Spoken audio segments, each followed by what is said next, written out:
Guys, good morning. It's English Wednesday. How excited are you? I am super excited. I have this little story to tell you. It's about my first job, the one that I mentioned actually last week, that my boss was an immigrant as well. But the point is not about that, not about him. I was handed some pretty good accounts when I started working at the company, some accounts that had a lot of eyes on it because they were huge ones, our company's biggest clients, and that was because of my experience back in Brazil. So that worked out well for me. But we worked in pairs. So the guy that I worked with was this lunatic, and I can say that now because we're friends, but he was very on top of everything and very concerned. And when the accounts were handed to me, he was like, who's this chick? She's been here for what, in Canada for 2 months? Who does she think she is? And he was like very rude at times, and he was like that with everyone. But then that made me feel so bad. Like I thought, maybe I cannot handle it. Maybe I'm not good enough. It's too much for me. Maybe I should give up. I ended up going to other interviews, and that was just awful. But one day I was like, listen, I know what I'm doing. So just relax and respect me, because I've never yelled at you, and I expect the same treatment from you. And that just caught him by surprise, because he used to yell at everyone. But I guess when he first started being annoying, he would throw everything at me, like start talking nonstop, and I would like take my sweet time to process what he was saying and then respond back. And then by the time I was ready to respond back, he was just talking about something else, right?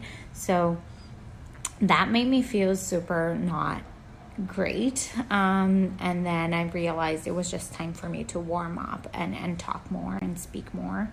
And that's when I said, hey, stop. We're coworkers here. We're not fighting each other. We shouldn't be anyways. And then by that time, he started respecting me. And that's when I learned that he was actually an immigrant himself. He had moved to Canada when he was 14 years old from a war zone. So he had a rough story, and that's why he was like this. So actually, when I started listening to him and understanding that it was just the way he was, I kind of, okay, this is who he is. He's not going to change because of me.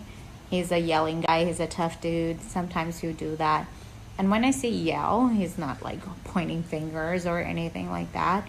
He would just be very assertive in the way he was talking, as if he was the only one that knew what was best.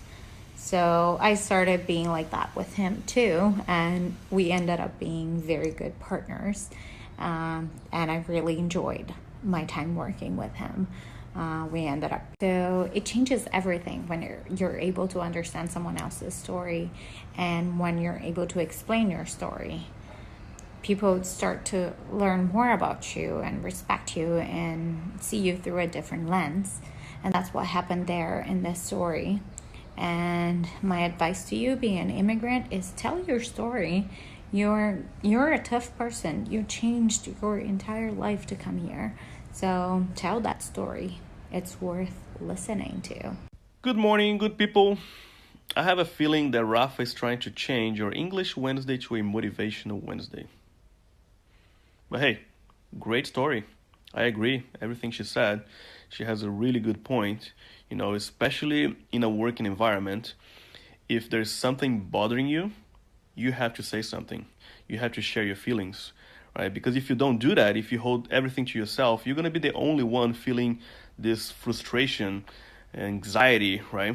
I know it's a hard thing to do, especially when English is your second language, or you try to talk to your boss, for example. But it's necessary to improve the quality of the working environment. And one thing that I noticed, and you guys can correct if I'm wrong, is that most of the Canadians don't like confrontation. I think it's interesting that everyone is different, right? Everyone has different perspective, how they react to situations. In my case, I have a hard time holding back, like if something goes wrong and I don't like it, I have to say right away, and I know that sometimes it can be bad and I know that I need to work on it. I'm aware and I am working on it. When if a situation goes wrong and I don't like it now, I don't say right away. I usually take a deep breath, think, listen, walk away for a few seconds, come back, and then say something. That has helped me a lot. And I want to invite other people that I know have been through tough situations. I know Paula has some good stories to share. And I want to ask if she'll be willing to share with us, because it'll be very helpful for everyone. Hi. So yeah, Carlos, you're absolutely right. So sometimes you have to breathe. And something that I learned here in Canada. Like in Brazil, we normally want to say something right away. But sometimes the emotional side comes, and then it's really hard when you're thinking in English and all the emotions come in a situation like in a confrontation and you can't express yourself properly. It's a great question. And to be completely honest, I don't feel like my English has improved that much since I've moved here. But I think speaking more and creating conversations, engaging in conversations with coworkers, colleagues, and whoever you can find. I think that's really useful and helpful. But overall, I think just trying and doing your best and reading and watching a lot of Hey guys, if you want to speak as a truly English native speaker, you should pay attention to these expressions that our awesome teacher Lai is going to explain to us next. So let's go! Hello everyone! Então vamos para a nossa dica de inglês de hoje em parceria com o Insta Y Canada. E hoje a dica vai ser especial porque a gente começou o nosso verão agora dia 20 de junho e vai até dia 22 de setembro. Então a gente vai falar de algumas frases que estão relacionadas com weather, com o clima, com o ambiente. Então vamos lá, em português quando a gente diz assim que tá chovendo muito, a gente fala o quê? Tá chovendo canivete, a chuva tá muito forte. Em inglês a gente vai dizer It's raining cats and dogs. It's raining cats and dogs. Então, quando estiver chovendo bastante, por exemplo, numa frase, vai ficar assim: Take your umbrella. It's raining cats and dogs.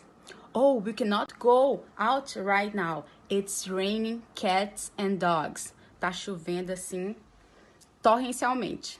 E agora também uma outra frase que a gente fala muito em português, sabe aquela tá com a cabeça nas nuvens? Então, em inglês, a tradução fica literalmente essa. To have your head in the clouds. To have your head in the clouds. She must be in love. She has her head in the clouds. He has his head in the clouds while we are here working the whole day. Ele deve estar com a cabeça nas nuvens enquanto a gente está aqui trabalhando o dia inteiro.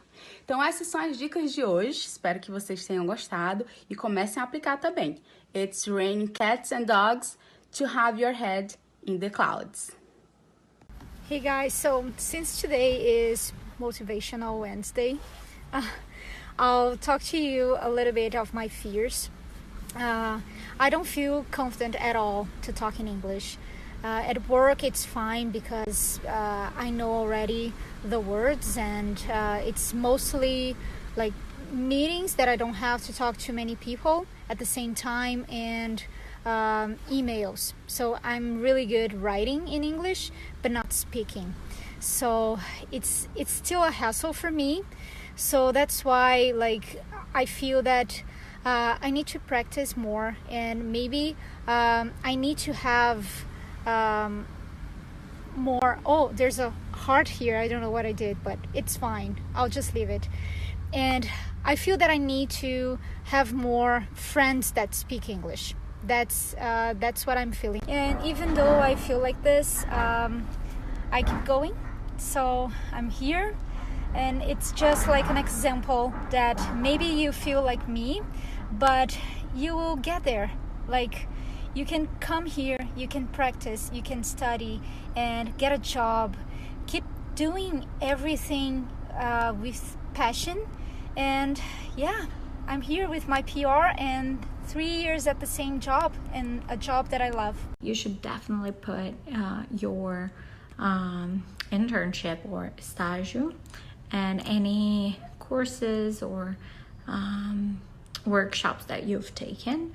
If you had and if you have any experience in Canada, whether it's a workshop or you have done volunteer work, be sure to add those too. On our website, there's some information on how to put to add your education and work experience if you don't have a lot of work experience to your resume. So be sure to check that. I think the first thing and the most important thing are to separate things when it comes to immigration. I believe first you need to be sure that you're going through with the process. It's a lot of work. It takes resilience to be an immigrant, so make sure that you're up for it, and that's okay if you're not. Also, I would first check my points. This way you know how far off you are, and then you can set a plan on how you're going to be able to immigrate. And the most important thing would be to make sure you get enough time with your family and friends back in Brazil. And then when you're here, you can focus on being here and being present and making sure you're setting a good life for yourself here. That's a very good question.